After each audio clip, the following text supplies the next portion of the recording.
Alright, we completed our mission. We got the treasure and we stole the bad guy's heart. So, hopefully, in a few days, we will see if he had a change of heart. Now, let's go home and call it a day. Are you with me, Morgana?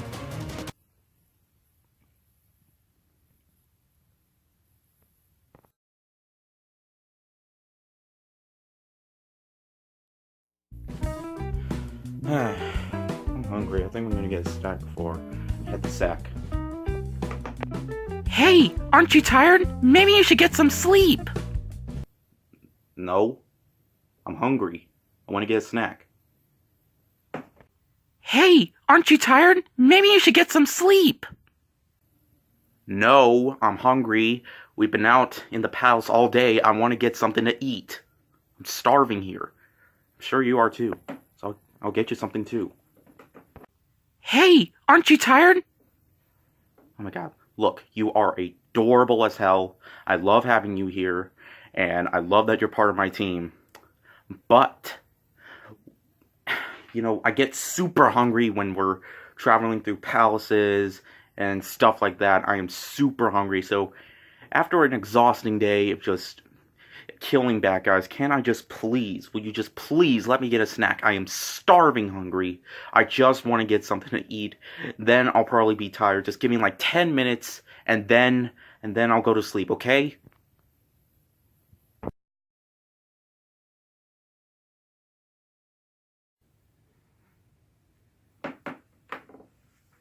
Hey, aren't you tired? Oh my god! Hey guys, what is up? This is Matthew Davis Me once again. This is a video I've been wanting to do for such a long time. I've waited months and months and months and months for the time that I've had wanting to finish this game, and I finally get to talk about it. This is going to be my review on Persona 5. I get to take a break from reviewing games of this year, and by the way, I know there's brightness right here, but don't worry, the poster is going to cover that. In fact, it already did. But anyways, this is a game I've been wanting to talk about for quite some time. I finished it on Friday. I was so anxious to finish it that there is quite a few things, in fact, so much I want to talk about in this game. So much, in fact, I put out notes, 4 full pages of notes that I memorized, and in case if I forget, I'll have to read these notes. So there's going to be some jump cuts here and there for certain parts because there's like, I don't know, nearly 30 things I want to talk about. Because for one thing, this is a really long game. It took me nearly 85 hours to finish.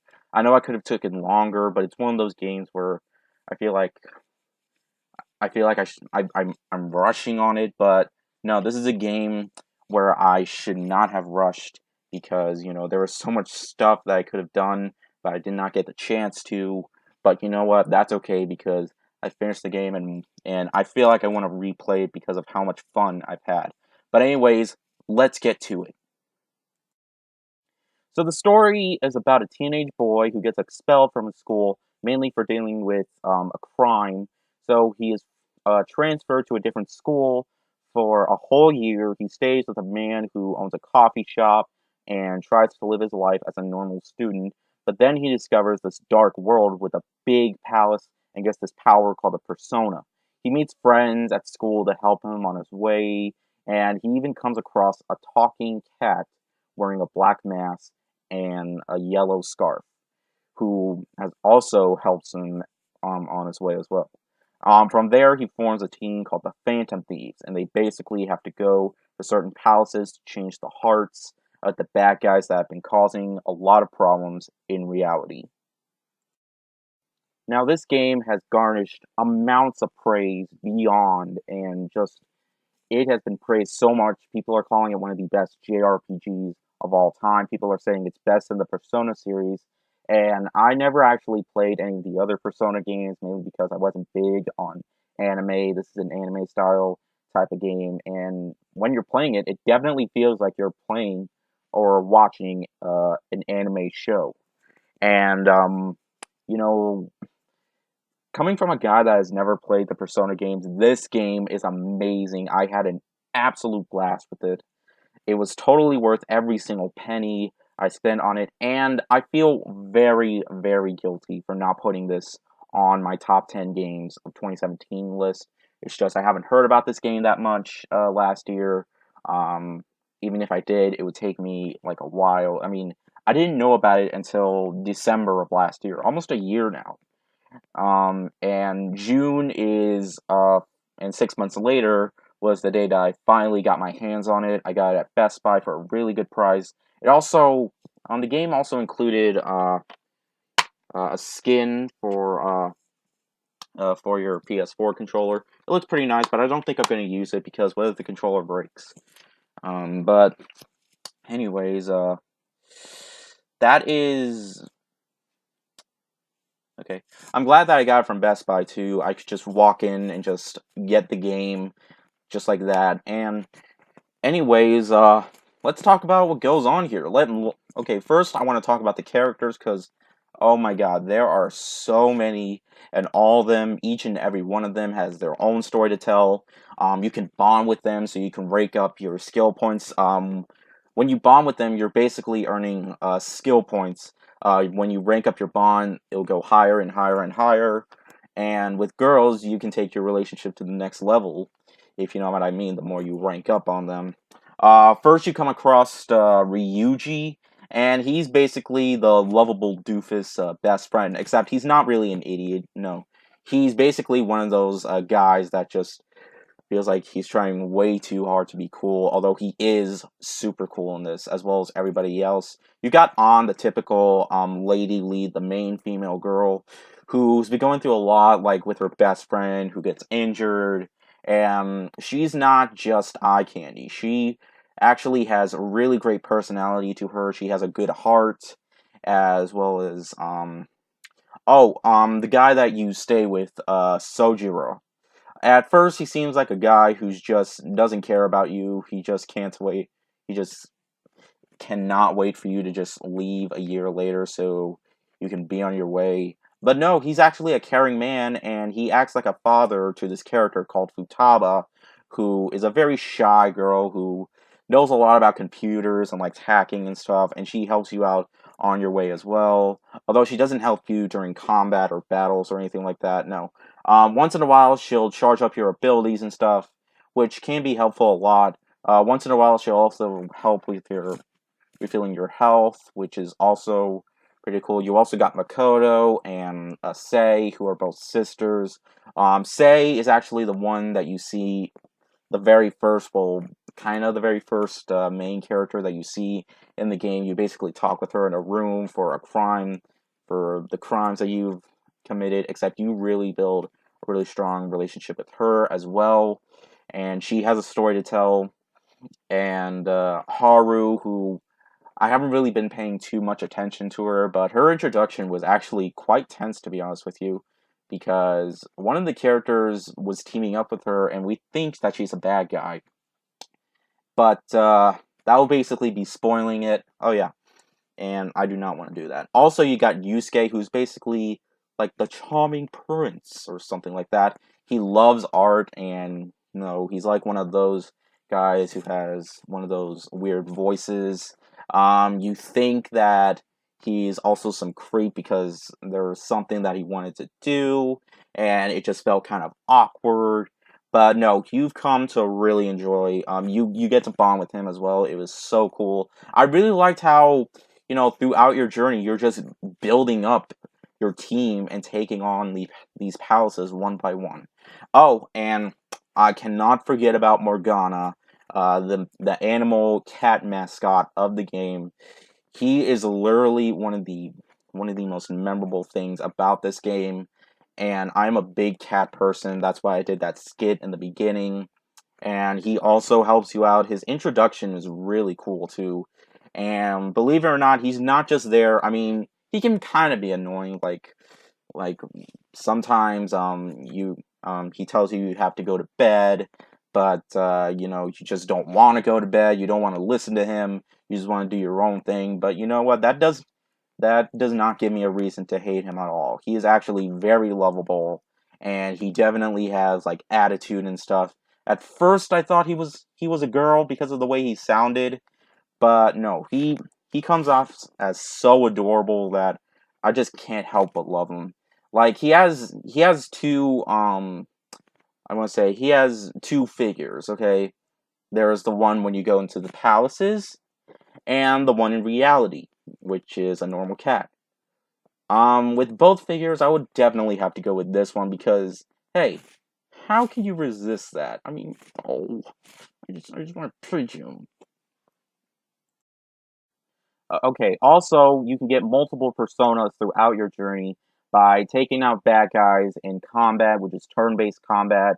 You can use guns, you can use melee weapons, you can use personas that are basically like magic skills that you can use to take down enemies. And you can, if you find their weak spot, then there's a very big chance that you can pull out an all-out attack, or you can get an item, you can get money, or you can talk with them and seeing if they'll lend you their power.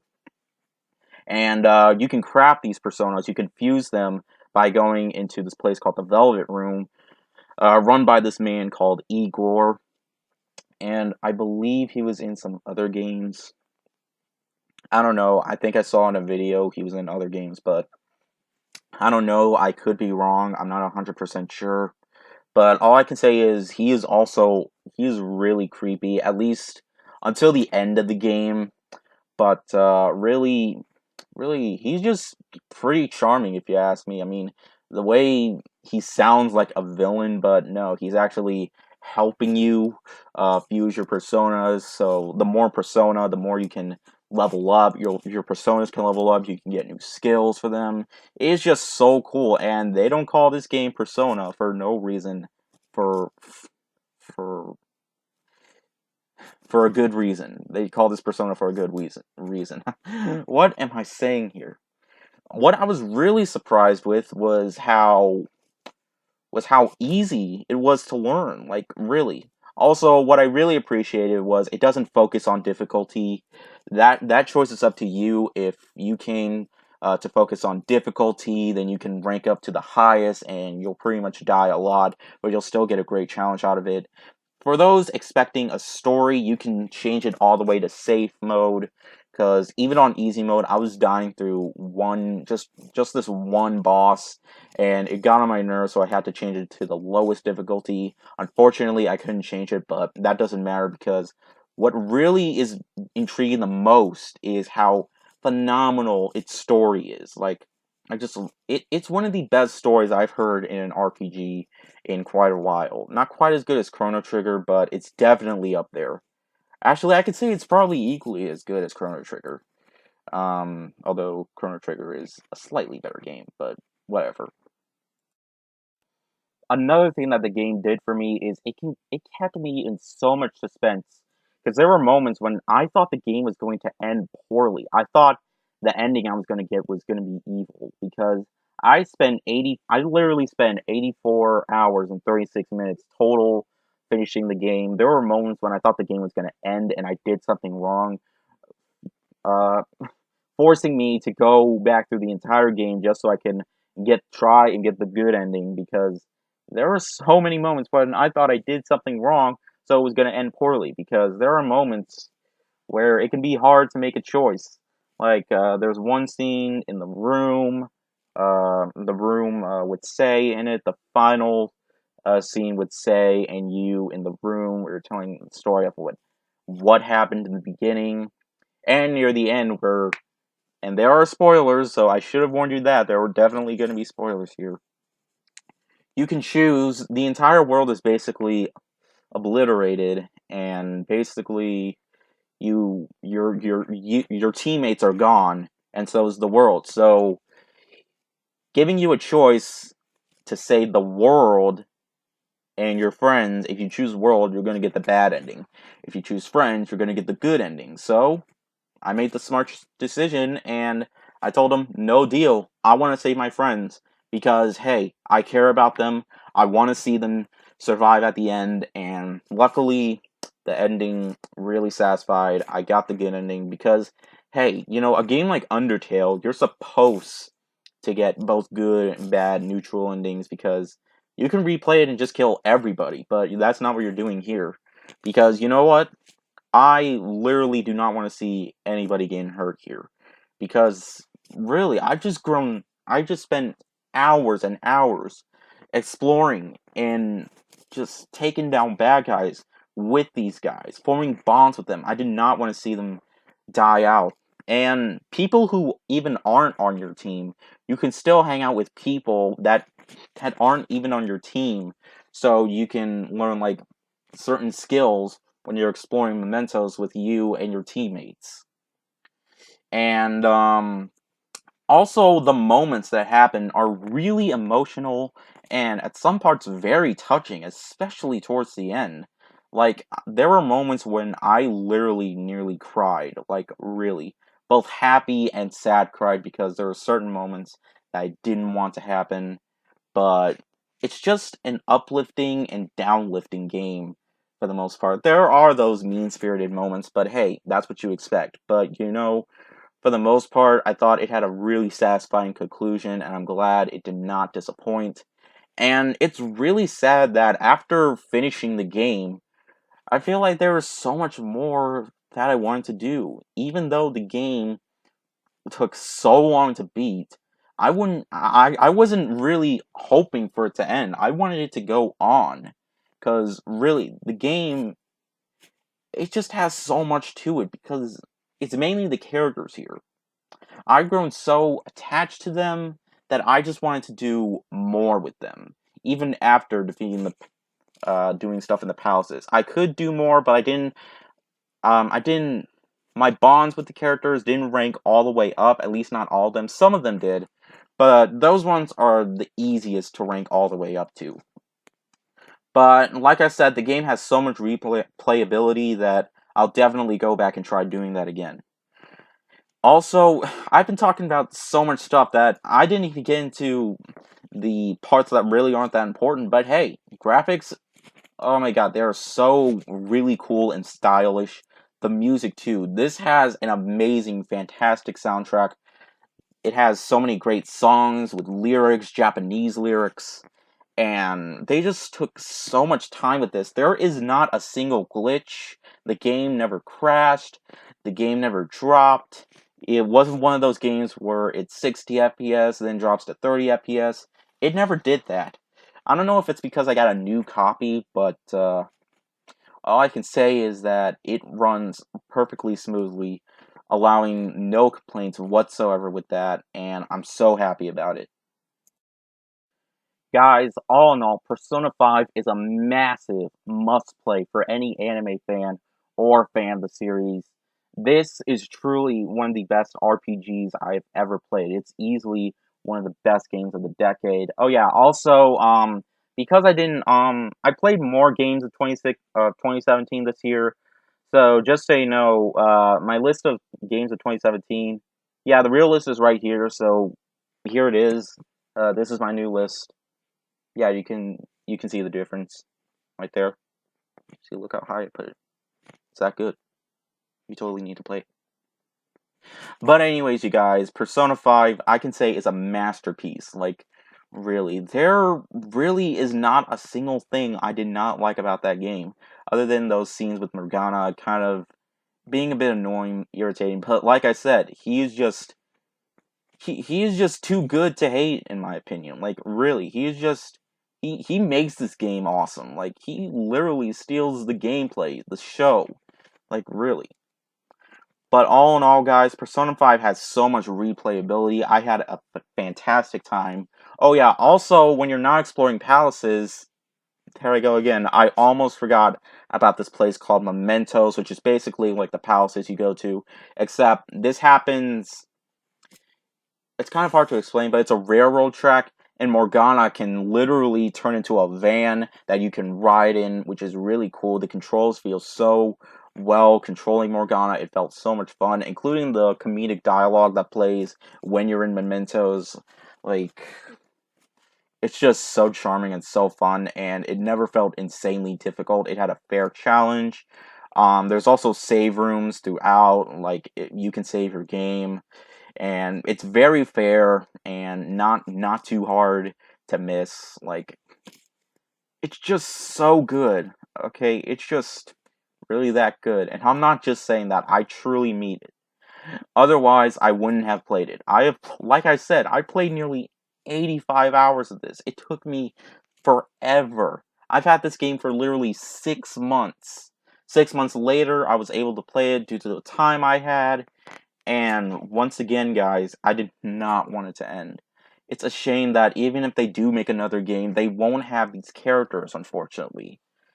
And I don't know, there might have been Easter eggs and I don't know. Fans of the series might know of Easter eggs from previous Persona games, but with this game, would I definitely want to play the other ones? Probably, but I highly doubt they're going to be as good as this. We'll just have to see. I'm just going to have to play them. But I've spoken too much about this. I told you this was going to be a long video. I'm already over at the 20-minute mark. So you know what? I'm just going to finish it off here. There's probably more I want to say, but you know what? You probably want to get on with your lives. So you know what? I'm just going to give you guys what you already know was coming. Persona 5 definitely earns and deserves 5 out of 5 stars. Of course, I'm gonna give it this rating. You know what? I don't care. I love this game. It's one of my favorites of the decade. It's one of the best I've played. Go out and buy it, whether if it's online or at a store, if they still have it in stores. But you know what? It is worth it. It is so much fun. The pacing and the padding is just so well done, and it's just a lot of fun. And I really hope there is a sixth game, and kind of because they're probably not going to have these characters again. Because well, I spoiled enough for you. I'm just gushing so much about it because I did not want this game to end. But you know what? It's still so good. It earns that rating. So yeah. And yeah, I'm a year and a half late on talking about this game, but you know what? I still want to talk about it because it was really that good, and I'm glad I got to play it. Oh my god, what an amazing game! Thank you guys so much for watching. I'm not sure what's gonna happen this weekend. I thought that movie Anna and Apocalypse was gonna be playing closer near me this weekend, but apparently it is not. But we'll see. But anyways, thank you guys so much for watching, and I'll see you guys later. Word out.